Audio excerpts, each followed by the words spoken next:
যুব ক্রীড়া মন্ত্রণালয়ের বিভিন্ন পর্যায়ের কর্তাবৃন্দ উপস্থিত, আন্ডার-17 গোল্ড কাপ টুর্নামেন্টের যারা অংশগ্রহণকারী, এখানে নারীদের দল আছে আর বালকদের দল অলরেডি মাঠে আছে।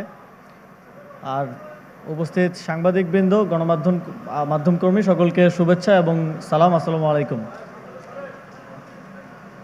আপনারা জানেন যে এই গোল্ড কাপ ফুটবল টুর্নামেন্ট প্রতি বছর হয়ে থাকে এবং এই টুর্নামেন্টে প্রায় ইউনিয়ন পর্যায় থেকে প্রায় 1 লক্ষ পার্টিসিপেন্ট অংশগ্রহণ করে এবং সেখান থেকে বেস্ট প্লেয়ারদেরকে নিয়ে টিমগুলো গঠিত হতে থাকে এবং সর্বশেষ এখন বিভাগীয় পর্যায়ে ফাইনাল আজকে অনুষ্ঠিত হচ্ছে।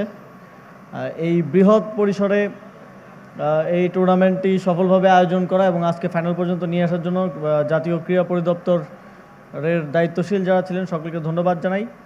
তবে এই টুর্নামেন্টগুলো আমাদের রুটিন কার্যক্রমে থাকলেও আমরা একটু পুরনো ধাঁচে আসলে আয়োজন করছি।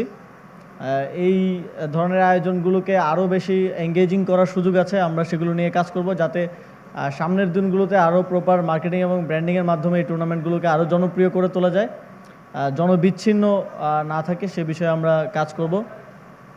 এবং এই টুর্নামেন্টগুলো আরও যত বেশি বৃদ্ধি করা যায়, আমাদের ট্যালেন্ট হান্টের জন্য একদম গ্রামীণ কিংবা অলিগলি থেকে প্লেয়ারদেরকে জাতীয় পর্যায়ে খেলার সুযোগ করে দেওয়া এবং সেখান থেকে তাদের যাদের মধ্যে ট্যালেন্ট আছে তাদেরকে ভবিষ্যতেও এক জাতীয় দল কিংবা ক্লাব পর্যন্ত খেলার একটা পাথওয়ে রোডম্যাপ দিতে পারাটা, এই চ্যানেলটা তৈরি করাটা, এই ফুটবল ইকোসিস্টেম তৈরি করাটা হচ্ছে এখন আমাদের অন্যতম লক্ষ্য। আপনারা জানেন যে ফুটবল, ক্রিকেট সহ সব স্পোর্টসে আমরা বিকেন্দ্রীকরণ নিয়ে কাজ করছি। আমাদের স্পোর্টসের একটা প্রবণতার শুধু ঢাকা কেন্দ্রিকতা, আমরা সেটাকে ছড়িয়ে দিতে চাই এবং একই সাথে গ্রামগঞ্জ এমনকি অলিগলি থেকে প্লেয়ারদেরকেও জাতীয় পর্যায়ে উঠে নিয়ে আসার যেই একটা ইকোসিস্টেম তৈরি করার জন্য আমরা কাজ করছি। আমাদের বিসিবি ইতিমধ্যেই রিজিওনাল ক্রিকেটের জন্য উদ্যোগ গ্রহণ করছে, তারা পরিকল্পনা করছে। বাফুফে রিজিওনাল ফুটবল নিয়ে কাজ করবে এবং আপনারা জানেন যে আমরা ইন্টারন্যাশনাল ম্যাচ আগে যেই জায়গাগুলোতে আয়োজন হতো আমরা সেটার পরিধিও বৃদ্ধি করার চেষ্টা করছি।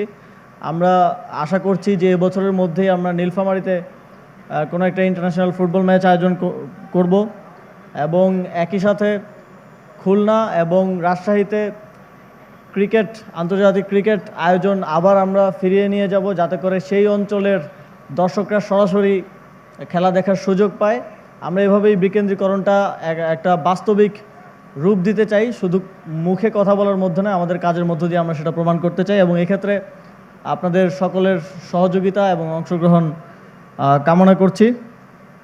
আমাদের আজকের যেই গোল্ড কাপ টুর্নামেন্ট, আজকে যে ফাইনালে বালিকাদের দলের মধ্যে আজকে রাজশাহী বিভাগ 3-0 গোলে জয়লাভ করেছে এবং একই সাথে অনেক কম্পিটিশনের মাধ্যমে উপজেলা পর্যায় থেকে কম্পিট করতে করতে আমাদের ময়মনসিংহ বিভাগও আজকে ফাইনালে উঠে রানার্স আপ হয়েছে, তাদেরকে অভিনন্দন।